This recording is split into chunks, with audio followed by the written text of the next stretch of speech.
Hi மக்களே, இன்னைக்கு இந்த வீடியோல சிவகார்த்திகேயன் தயாரிப்புல ராதிகா சரத்குமார் நடிப்புல ரிலீஸ் ஆகியிருக்கிற தாய் கிழவி படத்தை பத்தி தாங்க பார்க்க போறோம். தேனி மாவட்டம் கருமாத்தூர் கிராமம். அங்க இருக்கிற மக்கள் எல்லாருமே விவசாயம் கூலி வேலைன்னு ஒரு சாதாரண வாழ்க்கையை தான் வாழ்றாங்க. ஆனா அந்த ஊர் மக்கள் எல்லாரையும் நடுங்க வைக்கிற ஒரு ஆள், அதுவும் ஒரு கிழவி. காலையில ஆச்சுனா போதும், பவுனு தாய் வசூலுக்கு வந்துட்டா அப்படின்னு சொன்னாலே ஊரே அலறி அடிச்சு ஓடுவாங்க. அப்படிப்பட்ட பவுனு தாயோட வாழ்க்கையில் நடந்த ஒரு மிரட்டலான அதே சமயம் எமோஷனலான கதை தாங்க. வீடியோக்குள்ள போறதுக்கு முன்னாடி நம்ம சேனலை சப்ஸ்கிரைப் பண்ணுங்க, அப்படியே பக்கத்துல இருக்க பெல் ஐக்கனை கிளிக் பண்ணிக்கோங்க. சரி வாங்க வீடியோக்குள்ள போகலாம். தேனி மாவட்டம் கருமாத்தூர் ஒரு அமைதியான கிராமத்தை காட்டுறாங்க. ஆனா அங்க இருக்கிற கிராம மக்கள் யாருக்குமே நிம்மதி இல்லைங்க. அதுக்கு காரணம் ஒரே ஒரு கிழவி, பவுனு தாய். இவங்க தான் இந்த படத்தோட ஹீரோ. அந்த கிராம மக்கள் காலையில எந்திரிச்சாலே பவுனு தாய் தான் ஞாபகம் வருவாங்க. பவுனு தாய் வசூலுக்கு வராங்கன்னா ஊரே அலற ஆரம்பிக்கும். வட்டிக்கு பணம் வாங்கிட்டு கட்ட முடியாம ஒரு கூட்டம் இருக்குங்க. அந்த கிழவி கிட்ட திட்டு வாங்காம ஒருத்தனும் அந்த கிராமத்துல இருக்க மாட்டோம். பவுனு தாய் ஒரு கட்டுக்கோப்பான வாழ்க்கைக்கு வாழ்றாங்க. ஒரு சட்டி சோறு, கூந்தல பின்னி குடைய பிடிச்சுக்கிட்டு வட்டி வசூல் பண்ண கிளம்புவாங்க. இந்த கிழவி எப்படா மண்டைய போடும் அப்படின்னு ஊர் மக்கள் எல்லாருமே நினைக்கிறாங்க. ஆனா பவுனு தாய் அப்படி சாகுற ஆளாங்க. இந்த பவுனு தாயோட குடும்பம் ஒரு பெரிய போர்க்களம் தாங்க. 3 பசங்க ஒரு பொண்ணு. இவங்க ஒருத்தருக்கு ஒருத்தர் செட்டே ஆகாதுங்க. இவங்களோட அப்பா இறந்த பிறகு சொத்துக்காக பசங்க எல்லாருமே சண்டை போடுறாங்க. ஆனா பவுனு தாய், நான் சாகுற வரைக்கும் சொத்தை பிரிக்க முடியாது அப்படின்னு சொல்றாங்க. மருமகன் கூடயும் ஒரு பக்கம் சண்டைங்க. உங்க பொண்ணுக்கு 23 பவுன் தருவேன்னு சொன்னீங்க, ஆனா 20 பவுன் தான் போட்டிருக்கீங்க அப்படின்னு சொன்னதுக்கு, அதனால என் பொண்ணு என் கூடயே இருக்கட்டும், உன் வாழ்க்கை தேவையில்லை அப்படின்னு தான் பொண்ணை தான் கூடவே வச்சிருக்காரு. இப்படி ஒரே ஒரு பக்கம், குடும்பம் ஒரு பக்கம்னு பயங்கர ப்ரெஷர்ல இருக்காங்க பாட்டி. ஒரு நாள் காலையில 7 மணி ஆச்சு, ஆனா பாட்டிய காணோம். 8 மணி ஆச்சு, ஒரே அமைதி. பொண்ணுக்கு ஒரே அதிர்ச்சிங்க. என்ன ஆச்சு, அம்மாவுக்கு என்ன ஆச்சு அப்படின்னு ரூமுக்குள்ள போய் பார்த்தா பவுனு தாய் படுத்த படுக்கையா இருக்காங்க. பேச்சு மூச்சே இல்லைங்க. பாட்டி அம்மாக்கு பக்கவாதம் வந்துருச்சுங்க. ஊர்ல இந்த விஷயம் காட்டு தீயா பரவுது. வட்டி கட்ட முடியாம தவிச்சவங்க ஆஹா ஓகன்னு கொண்டாடுறாங்க. எப்படா அந்த கிழவி சாகுன்னு எல்லாரும் வெயிட்டிங்ல இருந்தாங்க போலே. ஆனா பவுனு தாய் ஒரு முடிவுல தாங்க இருக்காங்க. பணத்தை வாங்காம நான் சாக மாட்டேன் அப்படின்னு. இந்த விஷயம் பசங்களுக்கு தெரிய வருதுங்க. இப்ப குடும்பமே வந்து நிக்குது. ஆனா யாரும் ஒருத்தருக்கு ஒருத்தர் பேசிக்கிறதே இல்லைங்க. எல்லாருடைய கண்ணுமே கிழவியோட சொத்து மேலதாங்க. யாரும் பாட்டிக்கு ஒத்தாசை பண்ண வரலங்க. எல்லாருமே கிழவியோட மரணத்துக்காக வெயிட் பண்றாங்க. ஒருத்தர் வராருங்க, ஒரு பெரிய மனுஷன். பாட்டியோட இந்த நிலைமையை பார்த்து ஃபீல் பண்றாருங்க. யாருக்கும் இந்த நிலைமை வரக்கூடாதுன்னு கண்ணும் கலங்குறாருங்க. ஆனா யாரும் அவரை கண்டுக்கவே இல்லை. அங்கதான் என்ட்ரி ஆகுறாரு நம்ம முனிஷ்கா. ஐயா யாரு நீங்க அப்படின்னு கேக்குறாருங்க. அவர் சொல்ற விஷயத்தை கேட்டு முனிஷ்கா அந்த ஒரு நிமிஷம் அதிர்ச்சி ஆகுறாரு. என்னது, கிழவி கிட்ட 120 பவுன் நகை இருக்கான்னு 3 பசங்களையும் கூப்பிடாரு. உங்க ஆத்தா என்கிட்ட நகைச்சீட்டு கட்டிருக்காங்கன்னு சொல்றாருங்க. சிறுக சிறுக சேர்த்து 120 பவுன் வாங்கிட்டு போயிருக்காங்கன்னு சொல்ல, 120 பவுனா இந்த காலத்திலே அப்படின்னு எல்லாருமே அதிர்ச்சி ஆகுறாங்க. பசங்க கண்ணுல இப்ப பேராசை தான் தெரியுதுங்க.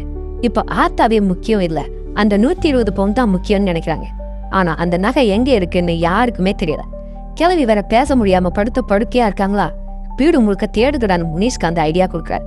அவசியம் ஆராயிறாங்க. ஆனா கிடைக்கவே இல்லையே. இப்ப பசங்க ஆசை மாறுது. கிளவி சாகட்டும், ஆனா நகை எங்க இருக்குன்னு சொல்லிட்டு சாகட்டும் அப்படின்னு நினைக்கிறாங்க. முனிஷ்கா ஒரு பிளான் போடுறாருங்க.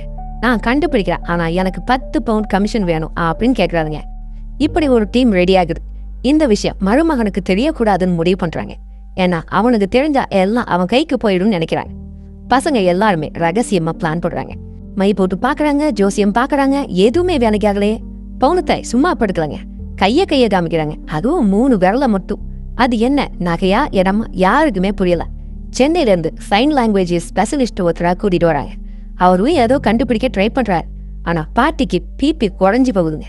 கடைசி நேரத்துல அந்த ஸ்பெஷலிஸ்ட் சொல்றாரு, 3 இடத்துல வச்சிருக்காங்க அப்படின்னு. ஆனா அது இடமா நகையான ஒரே கன்ஃபியூசன். ஊர்ல அலறல் சத்தம் வேற அதிகமாகுது. அவ்வளவுதான், பாட்டி போயிட்டா போலையா அப்படின்னு எல்லாரும் நினைக்கிறாங்க. பசங்களுக்கு வேற பயங்க. கிழவி நகைய பத்தி எதுவும் சொல்லாம போயிட்டாங்களேன்னு ஆம்புலன்ஸ்ல ஹாஸ்பிட்டலுக்கு போறாங்க. மருமகனுக்கு வேற சந்தேகம் வருது. நேத்து வரை கிழவி சாகணும்னு சொன்னவங்க இன்னைக்கு ஏன் இவ்வளவு பாசம்னு ஹாஸ்பிட்டல்ல கிழவிய அட்மிட் பண்றாங்க. டாக்டர் கிட்ட கெஞ்சுறாங்க, எப்படியாச்சும் பேச வச்சிருங்கன்னு. பணம் இல்லாம பையங்க எல்லாருமே தவிக்கிறாங்க. பொண்டாட்டி எல்லாருமே நகை எல்லாத்தையும் அடக வைக்கிறாங்க. இது எல்லாமே இவங்களுக்கு இருக்கிற ஆசை தான் எல்லாத்தையும் பண்ண வைக்குது. லட்சக்கணக்குல செலவாக்குதுங்க. ஆனா கிழவி உடம்புல எந்த ஒரு முன்னேற்றமும் இல்லை. டாக்டர் சொல்றாரு 4 லட்சம் வேணும் ஆபரேஷனுக்கு அப்படின்னு. கடைசியில காசு இல்ல, எல்லாருமே கையை விட்டுறாங்க. ஆனா பொண்ணு மட்டும் எதுவும் பேசாம அமைதியா இருக்காங்க. மருமகள்கள் கேக்குறாங்க, நீ மட்டும் ஏன் இவ்வளவு அமைதியா இருக்க அப்படின்னு. பொண்ணு ஒரு விஷயத்த சொல்றாங்க. அம்மா எனக்கு தைரியத்தை கொடுத்துருக்காங்க, சொத்தை இல்ல அப்படின்னு. இந்த வார்த்தை மருமக எல்லாருமே உழுக்குதுங்க. மாமியார தப்பா நினைச்சோம்னு குற்ற உணர்ச்சியில இருக்காங்க. மறுபக்கம் முனிஷ்காந்த் பிளாக்மெயில் பண்றான் மருமக. முனிஷ்காந்த் உண்மை எல்லாத்தையும் சொல்லிடுறாருங்க. ஓ 120 பவுனா இப்ப மருமகனுக்கு ஆசை வந்துடுச்சு. அவன் டாக்டர் கேட்ட அந்த 4 லட்சத்தை கொடுக்க முன் வராங்க. எப்படியாவது கிளவிய பிழைக்க வைக்கணும் அப்படின்னு. அப்புறம் நகையை புழுங்கணும்னு நினைக்கிறான். ஆனா பசங்க இப்ப டிஸ்சார்ஜ் பண்ண ரெடி ஆகுறாங்க. கடைசி பையன் ரோட்ல உட்காந்து யோசிக்கிறாங்க. அங்க ஒரு ஆம்புலன்ஸ் நிக்குது.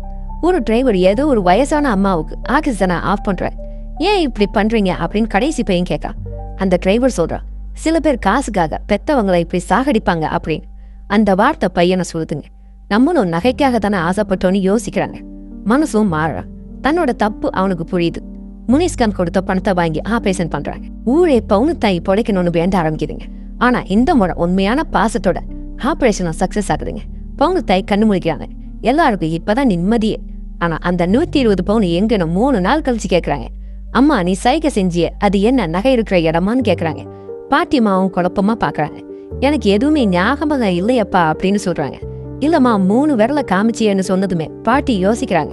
அடா ஆமால அப்படின்னு சொன்னதும் பசங்களும் ஆசையா கேக்குறாங்க. அந்த ரூம்ல ஃபேன் ஓடிட்டே இருந்ததுடா, அதை ஆஃப் பண்ண சொன்னேன் அப்படின்னு சொல்றாங்க. பசங்களுக்கு தலையே சுத்துதுங்க. வெறும் 50 ரூபா கரண்ட் பில்லுக்கா இந்த சீன், பல லட்சம் செலவு பண்ணி நம்ம ஏமாந்துட்டோமேன்னு நினைக்கிறாங்க. அப்ப அந்த 120 பவுன் எங்க அப்படின்னு யோசிக்கும் போதுதான் ஊர்ல எல்லாருமே அந்த நகை கடைக்காரனை தேடுறாங்க. அப்ப குடுக்குறாங்க பாருங்க ஒரு ட்விஸ்ட். அவன் ஒரு பைத்தியங்க. எல்லா சாவு வீட்டுக்கும் போய் இதேதான் சொல்லுவான்னு சொல்றாங்க. இப்ப பசங்க தலையில கைய வச்சுக்கிறாங்க. ஒரு பைத்தியம் பேச்சை கேட்டு இவ்வளவு செலவான்னு அதிர்ச்சியில இருக்காங்க. ஆனா இதுல நடந்த நல்ல விஷயம் பாட்டி பழச்சிட்டாங்க. அதான் லாபமே. வீட்டுக்கு கூட்டிட்டு வராங்க. ஆனா பாட்டி மட்டும் தனியா மேல போறாங்க. எல்லாருமே மேல வாங்க அப்படின்னு கூப்பிடுறாங்க. பெட்டி ஒண்ணு எடுக்கிறாங்க. எல்லாரும் ஆவலா பாக்குறாங்க. பெட்டியும் திறக்கப்படுது. இது 120 300 பவுன் அப்படின்னு பாட்டி சொல்றாங்க. எல்லாருமே பயங்கர ஷாக்ல இருக்காங்க. எப்படிமா இவ்வளவு நகன் கேட்டா, கூடி வேலை விவசாயம், சிறு துளி பெருவெள்ளம், ஒரு பெண்ணோட உழைப்புன்னு சொல்றாங்க.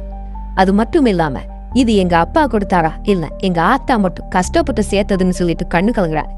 இப்ப பாட்டி ஒரு கண்டிஷன் போடுறாங்க. இந்த நகையை 4 பங்கா பிரிச்சு தர. மருமகளும் மகளும் இப்போ பாட்டிய புரிஞ்சுக்கிறாங்க. பொம்பளை பிள்ளைங்க யாருக்கும் அடிமையா இருக்கக்கூடாதுன்னு சொந்த கால நிக்கணும் அப்படின்னு சொல்றாங்க. மருமகனோட முகத்துல ஒரு பெரிய ஏமாற்றுறாங்க. அது ஏன்னா பணத்தாசை பிடிச்ச அவனை இப்போ பாட்டி விலக்கி வைக்கிறாங்க. என் பொண்ணு இனி உன் கூட வாழ மாட்டேன்னு சொல்றாங்க. ஊர் சபையில வச்சு டைவர்ஸும் வாங்குறாங்க. முனிஷ்காந்தையும் கூப்பிடுறாங்க. பாட்டி இவன் நல்லவன், இவனுக்கு என் பொண்ணை கட்டி வைக்க அப்படின்னு சொல்றாங்க. கல்யாணமும் கோலாகலமா நடக்குதுங்க. நிம்மதியான வாழ்க்கையும் ஆரம்பமாகுது. பவுனுத்தாய் ஒரு சாதனையாளரா மாறுறாங்க. இந்த ஊர்ல பவுனுத்தாய் வீடு ஒரு அடையாளமா மாறுது. உழைப்பு தான் உயர்ந்தது அப்படின்னு சொல்றாங்க. கடைசி காலத்துல நிம்மதியா பசங்க பேரன் பேத்தி எல்லாருக்கூட சந்தோஷமா இருக்காங்க. பாட்டி சொல்ல வருது ஒன்னே ஒண்ணுதாங்க. பெண் என்பவள் யாருக்கும் கீழே இல்ல, கல்வி உழைப்பு இதுதான் ஒரு பெண்ணுக்கு அழகு அப்படின்னு. படத்தோட டைரக்டர் சொல்ல வர்ற மெசேஜ், சொந்த கால நிக்க கத்துக்கோங்க, சுய மரியாதையோட வாழ்றதுதான் பெருமை அப்படின்னு இந்த படத்தை எங்க முடிக்கிறாங்க. இந்த வீடியோ பிடிச்சிருக்குன்னு நம்புறேன். பிடிச்சா லைக் பண்ணுங்க, ஷேர் பண்ணுங்க. அப்படியே நம்ம சன் வாய்ஸ் ஒரு சேனலை சப்ஸ்கிரைப் பண்ணுங்க. அடுத்து ஒரு சூப்பரான வீடியோ உங்களை சந்திக்கிறேன். Tata, bye bye.